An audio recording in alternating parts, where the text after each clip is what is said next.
दिल्ली में वोट डल गया है, अब नतीजों की बारी है। यानी ये जितने आपको मतदाता दिख रहे हैं, इन्होंने बड़े बड़े नेताओं की किस्मत को ईवीएम में बंद कर दिया है। देश की राजधानी दिल्ली का विधानसभा चुनाव खत्म हो चुका है। बुधवार को दिल्ली की सभी 70 विधानसभा सीटों पर वोटिंग हुई। पिछले एक महीने में दिल्ली चुनाव का शोर पूरे देश ने सुना। वोटिंग के बाद अब सबको 8 फरवरी का इंतजार है। दिल्ली का सिंहासन किसे मिलेगा, इसका फैसला तो 8 फरवरी को होगा। लेकिन आज की वोटिंग और दिल्ली चुनाव का पूरा विश्लेषण विस्तार से समझना है तो पूरी खबर देख लीजिए। दिल्ली में विधानसभा चुनाव के लिए सुबह से वोटिंग शुरू हो गई थी। सुबह जहां वोटिंग की रफ्तार धीमी थी, वहीं दोपहर होते होते लोगों ने घरों से निकलना शुरू किया और वोटिंग की रफ्तार कुछ बढ़ती नजर आई। और चुनाव खत्म होने तक दिल्ली में 58% मतदान हुआ। कितने फीसदी? 58% मतदान हुआ दिल्ली। क्योंकि चुनाव दिल्ली में था, इसलिए सबकी नजरें वीआईपी वोटर्स पर भी रही। देश के भाग्य विधाता और कानून निर्माता दिल्ली में ही तो रहते हैं और उनकी वोटिंग का इंतजार सबको था। आज वोटिंग की एक एक तस्वीर सबसे ज्यादा आपको विस्तार न्यूज दिखाएगा। लेकिन आज के दिन जो एक तस्वीर सबसे ज्यादा चर्चा में रही, तस्वीर थी आम आदमी पार्टी के संयोजक अरविंद केजरीवाल की। वे पत्नी सुनीता केजरीवाल के साथ दिल्ली के lady Arvind senior secondary school में वोट डालने पहुंचे थे। अरविंद केजरीवाल माता पिता को व्हीलचेयर पर लेकर आए थे। नई दिल्ली विधानसभा क्षेत्र से अरविंद केजरीवाल का मुकाबला कांग्रेस के संदीप दीक्षित और भाजपा के प्रवेश वर्मा से है। इसके अलावा प्रवेश वर्मा भी पत्नी और बच्चों के साथ वोट डालने पहुंचे थे। प्रवेश वर्मा ने लोगों से अपील करते हुए कहा, क्या कहा कि इतने वोट डालिए कि पुराने सभी रिकॉर्ड टूट जाएं। इस दौरान प्रवेश वर्मा की बेटी ने भी मीडिया से बात की है। उनका कहना था कि पापा ने एयर पॉल्यूशन, पानी और बिजली को लेकर कई योजनाएं बनाई हैं, उन्हें एक मौका देने की जरूरत है। बिटिया भी मतदान करने अपने पिता के लिए वोट की अपील कर रही है। ये तो थी बात आज की 2 चर्चित तस्वीरों की।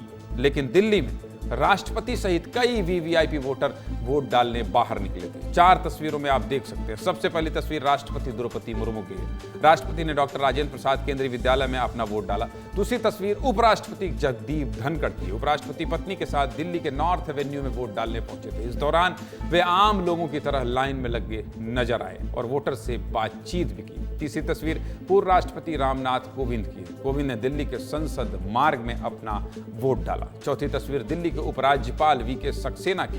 वीके सक्सेना ने भी लोगों से ज्यादा वोट डालने की अपील की। तस्वीरें आपको दिखा दी।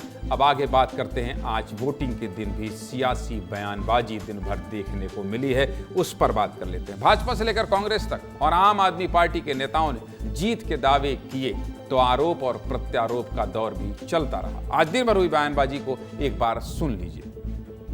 इतनी बातचीत के बाद नेताओं को सुनना भी तो जरूरी है। सुनिए।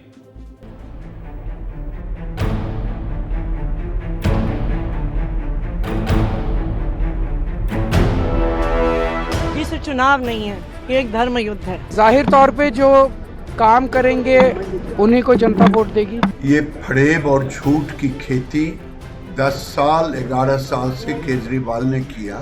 केजरीवाल हताशा में है, हार चुके। 2 ही शब्द है, बदलाव और विकास। अब इस बदलाव को होने से कोई नहीं रोक सकता है। दिल्ली में ऐसी सरकार बनाए जो केंद्र के साथ झगड़ा नहीं करे। जैसे देश में विकास हो रहा है, ऐसी दिल्ली का भी विकास हो। सीधी लड़ाई है और आम आदमी पार्टी का पलड़ा भारी। दिल्ली की जनता बहुत समझदार है और वो सोच समझ के ही वोट करेंगे। दिल्ली को सिर्फ और सिर्फ कष्ट मिले, नेता भ्रष्ट मिले, लोग उनको देने जा रहे हैं दिल्ली जिसमें लोगों की सारी समस्याओं का निदान। मोदी जी के साथ में मिलकर दिल्ली में एक ऐसी सरकार बनेगी जो सारे मोदी जी के विजन को लेकर आएगी।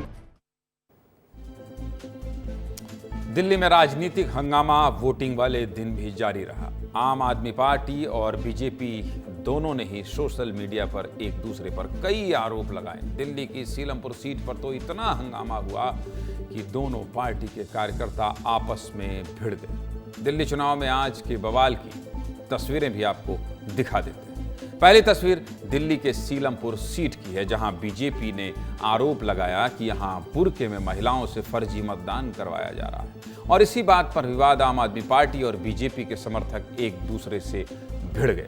इसी बाबत पर विवाद हुआ और आपस में कार्यकर्ता भिड़ गए। वहीं दूसरी तस्वीर नई दिल्ली के कनॉट प्लेस की है। वीडियो आम आदमी पार्टी ने अपने सोशल मीडिया अकाउंट पर पोस्ट किया और आरोप लगाया कि पुलिस लोगों को वोट डालने से रोक रही है। चलिए दोनों मामले आपको विस्तार से समझा देता हूं। सीलमपुर में बूथ लेवल ऑफिसर ने यह बात मानी कि किसी और के नाम पर किसी अन्य व्यक्ति ने वोट डाला है, जिसके बाद हंगामा हुआ। जांच हुई और पुलिस ने कहा कि 2 लोगों के एक जैसे नाम थे, जिसकी वजह से यह रायता फैल गया और कंफ्यूजन हुआ, जिसके बाद मौके पर भारी पुलिस बल की तैनाती की गई। वहीं दूसरी घटना की बात करें तो ये मामला दिल्ली के कनॉट प्लेस का है। यहाँ ऑटो में बैठी महिला कहती है कि पुलिस उसे आगे जाने और वोट करने से रोक रही है। इस वीडियो के वायरल होने के बाद खूब हंगामा हुआ। आम आदमी पार्टी ने सोशल मीडिया पर यह वीडियो पोस्ट किया और दिल्ली पुलिस पर ही सवाल उठा दिए। इतना हंगामा हुआ तो नेता चुप कैसे रहते? दोनों पार्टियों के नेताओं ने क्या क्या कहा है, ये भी सुन लीजिए। दिल्ली को सिर्फ और सिर्फ कष्ट मिले, नेता भ्रष्ट मिले, अब नहीं सहेंगे। बैरिकेड लगा के वोटर्स को रोका जा रहा है। सुबह ही जीके से हमारे सौरभ भारद्वाज जी ने जो मंत्री हैं उन्होंने इसकी सूचना दी थी। तो बहुत सारी जितनी गड़बड़ियां कर सकते हैं कर रहे हैं लोग। आज मतदान की हर तस्वीर आपको दिखा दी। आज जो भी राजनीति हुई उसकी भी बात हो गई, लेकिन दिल्ली में नतीजे कैसे रहेंगे इसके लिए आपको थोड़ा इतिहास भी बता देता हूं। पिछले 3 विधानसभा चुनाव में भाजपा, कांग्रेस और आप के परफॉर्मेंस की बात करें तो ध्यान से देखिए। साल 2020 के विधानसभा चुनाव में आम आदमी पार्टी को 53.57% वोट मिले थे और आम आदमी पार्टी ने दिल्ली की 70 में से 62 सीटें जीती। 70 में से 62 सीटें जीती मतलब क्या होता है आप समझते हैं? आप समझते हैं।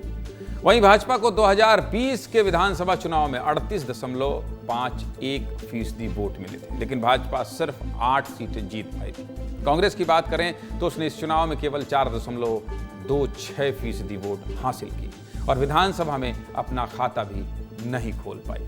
साल 2015 में विधानसभा चुनाव की बात करें तो आम आदमी पार्टी को 54.34% वोट मिले थे और इस चुनाव में आपने रिकॉर्ड 70 में से 67 सीटें जीती थी। मतलब कहने को है कि 3 बीजेपी की आ गई थी। मतलब ये समझिए 70 के 70 सीट 3 ना आई होती तो आम आदमी पार्टी ने जीती थी। वहीं भाजपा ने इस चुनाव में 32.19% वोट हासिल किए थे, लेकिन चुनाव में भाजपा केवल 3 सीटें जीत पाई थी।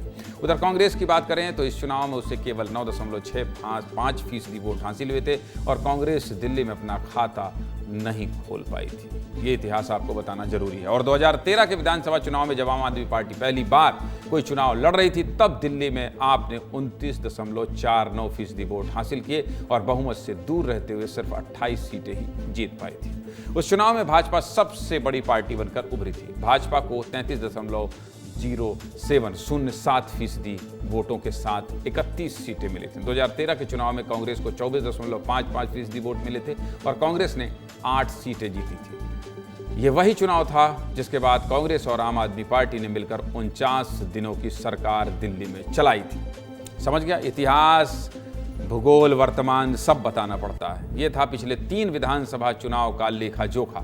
इसके हिसाब से अब तक आम आदमी पार्टी का स्ट्राइक रेट ही हाई है, लेकिन इस बार किसे दिल्ली के दिल में राज करने का मौका मिलेगा ये तो 8 फरवरी को पता चलेगा। दिल्ली की पूरी कहानी खत्म हुई।